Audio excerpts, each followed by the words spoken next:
Hello everyone and welcome to another video. So today's video is going to be my best books of 2023. I'm not going to give you guys like a list of like top 10 books and do a list like that for you guys. What I'm going to do is I'm going to give you guys a best book for all the 12 months of the year. I don't know how well in depth I'm going to go into these books, as I'm going to probably do my book reviews in my Circle Up videos. So this may just be a quick mention. I don't own all of these books physically. Some I do own physically, so if I own the book physically, I of course will be holding the book up, and if I don't, I'll just do an overlay of the book cover. So, with that, let's get into it. Okay, so my best book for January of 2023 is Lore Olympus Volume 3 by Rachel Smythe. Since this one has come out since then, I've read Volumes 4 and 5, also which got 5 stars, but those books, I don't know why, didn't make this list. I think I had much better books in that month for January. Lore Olympus Volume 3 was my best book of the month. It did get 5 stars. My best book for February is The Consumption of Magic by T.J. Klune. So this is book 3 in his Fairy Tales for Verania series. Since then, I have finished this series, the last book of which is on this list as being a best book of the month, but in the month of February, I did read book 3, and it did make this list as being best book of February, and yes, I did give this book 5 stars. Absolutely love this entire series. So, my best book of March for 2023 is A Day of Fall and Night by Samantha Shannon. So this is the prequel to The Priory of the Orange Tree. I read Priory of the Orange Tree back in October of 2022 is when I read Priory of the Orange Tree, and I absolutely love that book and gave that book 5 stars. And I, of course, gave A Day of Fall and Night by Samantha Shannon 5 stars as well. Even though it's so thick, her books and her stories just sort of flow very easily, especially the ones in the series. I will be, if she decides to put out more works set in this universe, I of course will read them. But my best book of the month for March is The Day of Fall and Night by Samantha Shannon. For April, my best book of the month was another T.J. Klune book, and that is Bear, Otter, and the Kid. This is his first book in his Bear, Otter, and the Kid quartet. Really, I love this story. Actually, since then, this year, I actually finished this series, and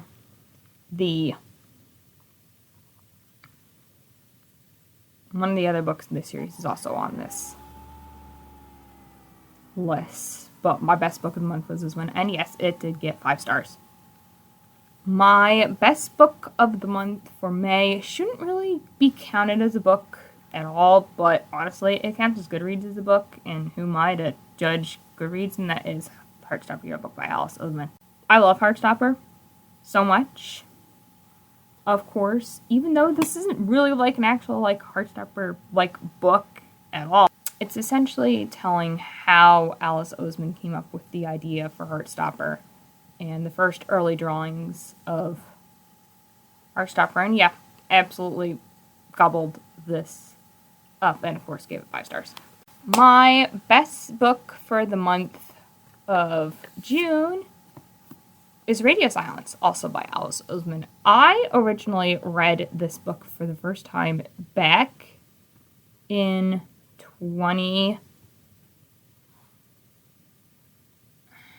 19, I think was the first time I read Radio Silence by Alice Oseman. And at that point when I was reading books, I wasn't reading them like I was doing now. I was kind of just reading to read as I kind of got back into reading. I decided that because I now owned all of Alice Oseman's work physically, I decided to read the books that I haven't read before and reread the ones I had. And at that point, it was Solitaire and it was this one. And I ended up giving Radio Silence 5 stars. I absolutely love that. It's one of the elements in here is it's essentially a bad podcast, and I love listening to podcasts. So 5 stars to Radio Silence by Alice Oseman, my best book of June. My best book of my birthday month, which is July, is one of my first 4.5-star book on this list. And that is The Sun and the Star by Rick Riordan and Mark Shiro. So this is a book that's set in the Percy Jackson and the Olympians universe. It essentially follows Will Solis and Nico D'Angelo as their own little side adventure story as they tackle going through the underworld together. I did give this book 4.5 stars, but it was my best book of July. As I've already checked out books by Rick Riordan, i.e. being every other Percy Jackson book, I'm thinking because I really like this so much that I will look at reading more works by Mark Oshiro, because I think they've put out some other books. But yeah, I'm glad to have read this book. As far as reading this book goes, and I'll mention this most likely when I do my circle up for this book, I suggest reading this book after Heroes of Olympus is probably it, because I have yet to finish the Trials of Apollo. I don't think it covers information in this one. I think you'd probably be okay, well, sort of. I think you'd probably be okay with at least reading the Heroes of Olympus before you read this book. But yeah, 4.5 stars. Probably upon reread years in the future, there's a chance this book could get 5 stars, but 4.5 stars. And then my best book of August is A Wish Upon the Stars by T.J. Klune. This, as I've mentioned, is the 4th book in the Tales for Verania series by First One. The first one being Lion in the Dark Heart by T.J. Klune. Yeah. This was probably the best ending I have yet to read from T.J. Klune so far, is the ending to this series. I think it's probably my favorite. I love these characters so much. This series does not get enough love. I've mentioned this in other videos, but as far as what's next to traditionally published that you've put out that you haven't, I would suggest traditionally publishing these books. I'd eat them up again entirely. Yeah, of course, that got 5 stars. And then my best book for the month of September is Good Boy by Serena Bowen and Al Kennedy.